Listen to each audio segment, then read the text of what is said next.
Fala pessoal, sejam bem-vindas a mais uma aula do programa Ser Mãe. E o assunto de hoje é de extrema importância, porque a gente vai falar sobre o diagnóstico da síndrome do ovário policístico, né? Esse é um módulo todinho destinado a ensinar vocês a como ter um verdadeiro diagnóstico da síndrome do ovário policístico e como a gente pode saber quais são todas as alterações que a SOP traz para o nosso organismo. E aqui eu coloquei um resumo para vocês, né, sobre os tipos de avaliação que a gente deve fazer quando é portadora da síndrome do ovário policístico. E a gente vai falar desses 3 tipos de avaliação hoje. Avaliação clínica, avaliação com os exames de imagem e avaliação bioquímica através dos nossos exames de sangue.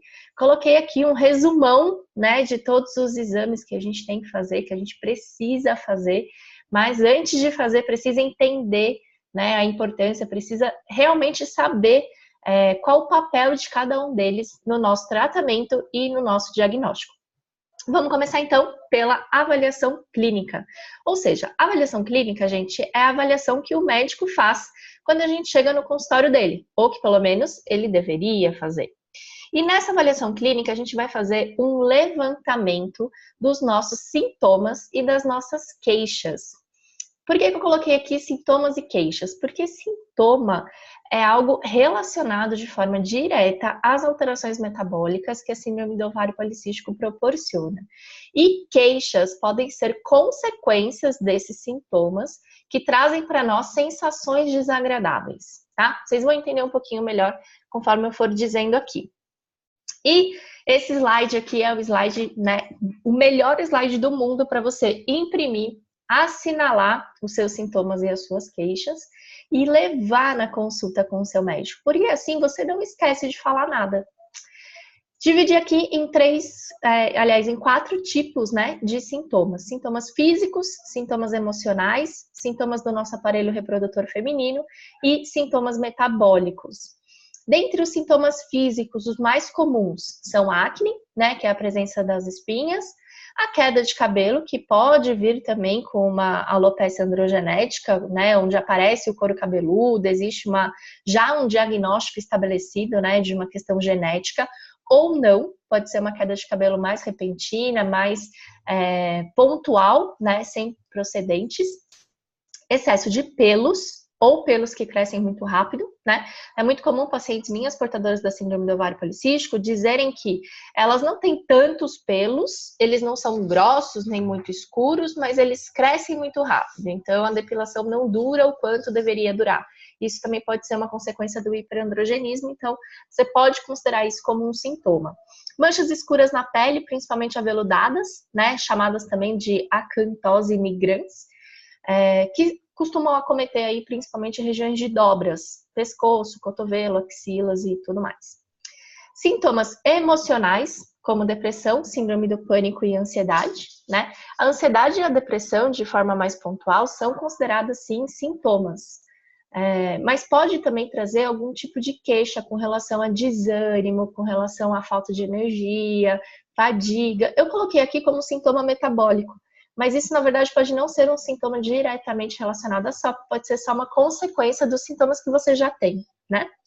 Dentre os sintomas metabólicos também tem gordura abdominal em excesso, ou aquela gordura mais persistente, que a gente tem mais dificuldade em perder, dificuldade em emagrecer, dificuldade em dificuldade em aumentar massa magra, tá errado, eu preciso corrigir isso aí, dificuldade em aumentar massa muscular, vontade de doces e carboidratos, e o cansaço, a fadiga e a indisposição que eu acabei de falar.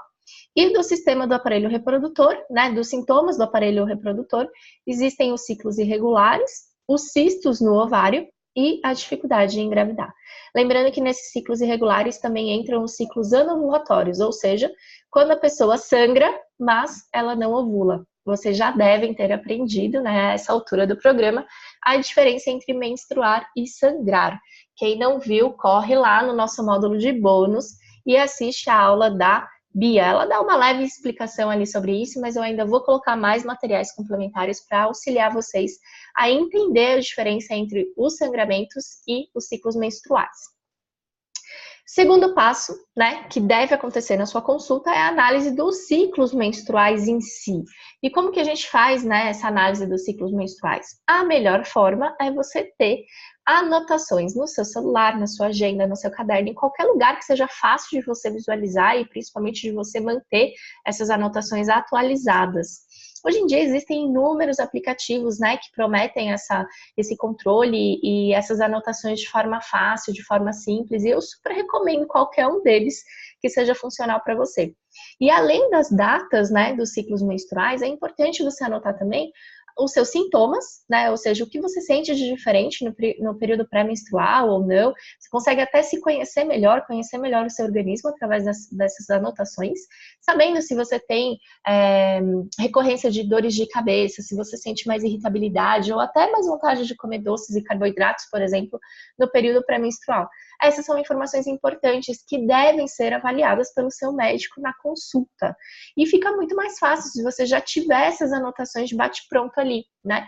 Ele não vai ter que ficar instigando, não vai ter que ficar perguntando muito e você também não vai perder tanto tempo pensando, refletindo, tentando lembrar de algo que às vezes a gente nem vai conseguir lembrar com tanta precisão, tá? E para as tentantes, importantíssimo aí ter também a anotação com relação às relações sexuais.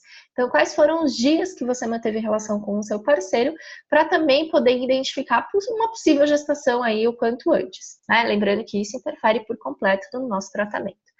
E, gente, a mensagem principal dessa primeira aula do módulo 2 é: não espere o seu médico investigar, não espere que ele fique te fazendo perguntas, não espere que ele fique te instigando, fazendo com que você fique pensando e tentando lembrar de algo.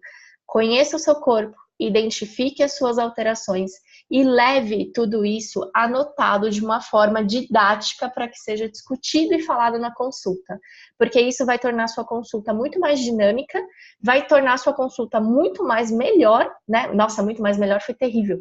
Vai tornar a sua consulta muito melhor e também vai te trazer uma investigação melhor sobre o que pode estar acontecendo com o teu organismo, tá? Então, gente, não fica esperando o médico investigar, perguntar.